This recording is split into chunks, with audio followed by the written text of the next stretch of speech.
आज ही Doubtnut app download करें। Doubtnut पर होगा अब आपके सभी मैथ्स, केमिस्ट्री, फिजिक्स और बायोलॉजी डाउट्स का सफाया। बस अपने क्वेश्चन की फोटो खींचो, उसे क्रॉप करो और तुरंत वीडियो सोल्यूशन पाओ। Download now. Good morning students. तो आज का हमारा क्वेश्चन है explain the phenomena of refraction through prism, derive the following relation between refractive index and minimum deviation. Okay, हमें दो रिलेशंस भी डिराइव करने हैं। तो पहले तो हम देख लेते हैं कि एंगल ऑफ रिफ्रैक्शन कैसे रिफ्रैक्शन होता कैसे है प्रिज्म में। देखो, जब भी कोई लाइट रे प्रिज्म में जाने की कोशिश करती है, ओके, तो कुछ ऐसे एंगल बना के जाएगी। ये हो गया एंगल आई, और फिर ये यहाँ से टुवर्ड्स दी नॉर्मल बेंड कर जाएगी, और यहाँ से देखो, यहाँ ये डेंसर से रेयर जाएगी तो अवे फ्रॉम नॉर्मल बेंड कर जाएगी। ठीक है, तो कुछ इस तरीके से रिफ्रैक्शन का प्रोसेस चलता है, जिसमें इसे एंगल आई बोलते हैं, इसे एंगल ऑफ एमरजेंस ई बोलते हैं। ये जो होता है ये होता है एंगल ऑफ प्रिज्म ए। ठीक है, और अब देखो, ये जो आई है ये इस डायरेक्शन में जाना चाहती थी, राइट, पर ये फाइनली अब जा इस डायरेक्शन में रही है। तो ये जो डिफरेंस है ना, मतलब ऐसे देखोगे तो ये जो डिफरेंस क्रिएट हो रहा है, इसे बोलते हैं एंगल ऑफ डेविएशन डेल। ओके, तो ये होता है पूरा का पूरा रिफ्रैक्शन थ्रू प्रिज्म का डायग्राम, और इसी को हम वर्ड्स में एक्सप्लेन कर सकते हैं। ठीक है, अब हम बेसिकली चलते हैं डेरिवेशन पे refractive index and minimum deviation का। तो इसके लिए ना एक क्लीन सा और बड़ा सा डायग्राम बनाओ। ठीक है, और रे डायग्राम इसमें बहुत इंपॉर्टेंट है, तो ध्यान से देखना सब लोग। तो बेसिकली होगा क्या कि इधर से मैंने एक लाइट रे इंसिडेंट करवाई। ठीक है, और ये जो लाइट रे है ये यहाँ ऐसे अंदर की तरफ चली गई, यहाँ से एक और नॉर्मल बनाया, और यहाँ से ये बाहर आ गई। ठीक है, अब ये जो angle of incidence, angle of deviation था ना, ये एंगल आई को धीरे धीरे अगर हम बढ़ाने लगे, ये एंगल ऑफ आई बढ़ाते जाएं, तो पहले ये धीरे धीरे कम होता है, फिर एक मिनिमम तक जाके टच करता है, और उसके बाद ये वापस में ऐसे इंक्रीज करना स्टार्ट कर जाता है। ठीक है, तो मतलब इसका जो ग्राफ है ना, ये क्या होता है, पहले कम होता है, आई को बढ़ाते जाओ, और उसके बाद एक पॉइंट मिनिमम जाता है, उसके बाद फिर बढ़ने लग जाता है। इसे बोलते हैं एंगल ऑफ मिनिमम डेविएशन। हम इस कंडीशन की बात करेंगे। तो चलो स्टार्ट करते हैं डेरिवेशंस। तो ये अगर हमारे पास है एंगल आई, ठीक है, ये ऐसे जाएगा, इसका पीछे से एक्सटेंड कर लेते हैं, ये ऐसा गया। ठीक है, ये वाला एंगल है हमारा, देखो ये नॉर्मल ये रहा, तो ये एंगल हो गया R1 और ये एंगल हो गया R2। ओके, इतना तो समझ आ रहा होगा। ये वाला एंगल जो है ये R2 है, यानी कि रिफ्रैक्टिव एंगल यहाँ वाला, और यहाँ जो है ये E है। अब देखो, ये यहाँ जो छोटा वाला है, ये देखो दो लाइन्स एक दूसरे को कट कर रही हैं, तो ये पूरा वाला क्या होगा, एंगल E। ये एंगल R2 है, तो ये जो छोटे वाला हो गया वो हो गया एंगल E माइनस R1, और ये वाला जो एंगल हो गया ये हो गया I माइनस R1, क्योंकि देखो ये और ये वर्टिकली अपोजिट एंगल्स रहेंगे, तो ये पूरा एंगल I के बराबर भी होगा, और इतना पार्ट तो R1 ने ले लिया, तो बच्चा वो ऊपर वाला पार्ट हो गया I माइनस R1। ओके, तो देखो मैं ये सारी बातें इसीलिए लिख रहा हूँ क्योंकि यहाँ एंगल ऑफ डेविएशन आता है हमारा, और ये जो एंगल ऑफ डेविएशन हमारे पास है, ये एंगल ऑफ डेविएशन किसके बराबर होगा, ये इंटीरियर अपोजिट एंगल्स के बराबर होगा। देखो ना, ये जो एंगल ऑफ डेविएशन हमारा बन रहा है, अंदर यहाँ एक एंगल, यहाँ एक एंगल, और इन एंगल्स की वैल्यूज़ हमने निकाल ली। तो अगर मैं बोलूँ एंगल ऑफ डेविएशन की वैल्यू, तो वो होगी I minus R1 plus E minus R2। तो del is equal to I plus E minus R1, ऐसे माइनस कॉमन ले लो, R1 प्लस R2।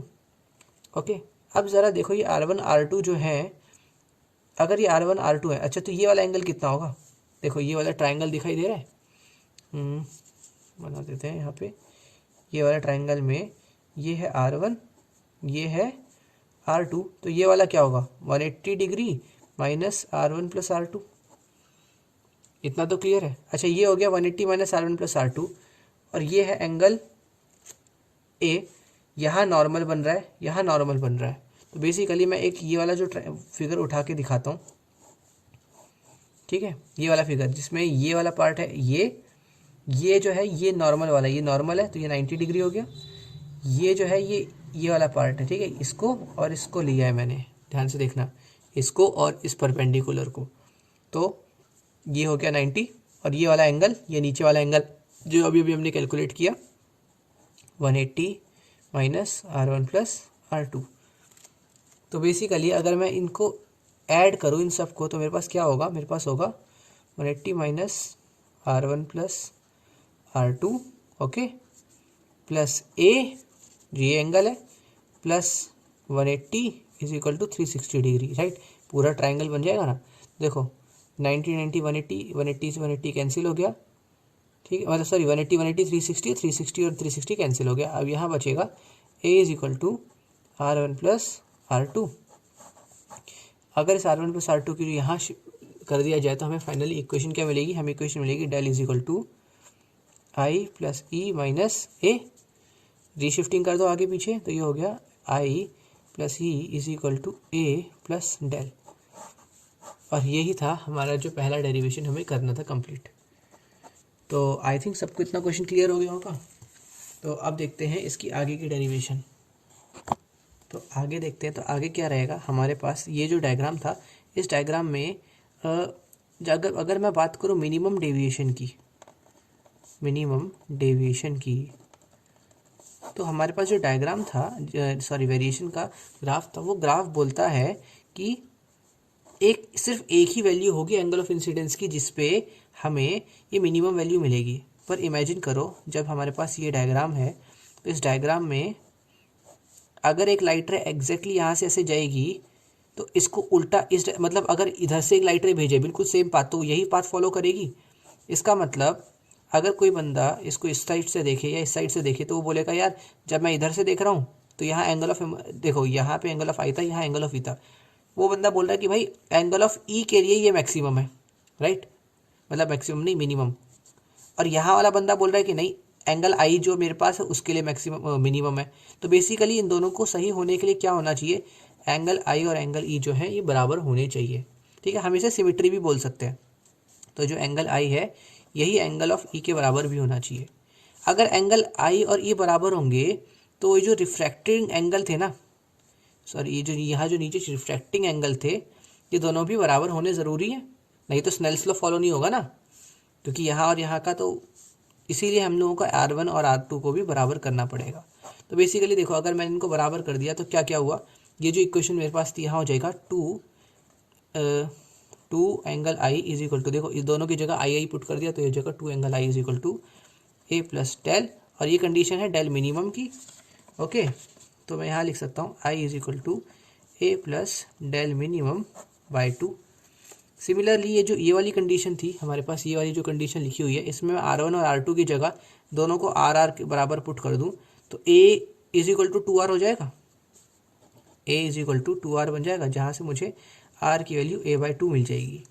अब कुछ नहीं, अब तो मेरा काम हो गया ऑलमोस्ट। अब मैं सिंपली लगा दूंगा स्नेल्स लॉ जो बोलता है कि न्यू की वैल्यू क्या होगी, refractive index is equal to sine I by sine R, sine I by sine R. तो आई की जगह क्या हो गया A plus del min by 2 upon sine are.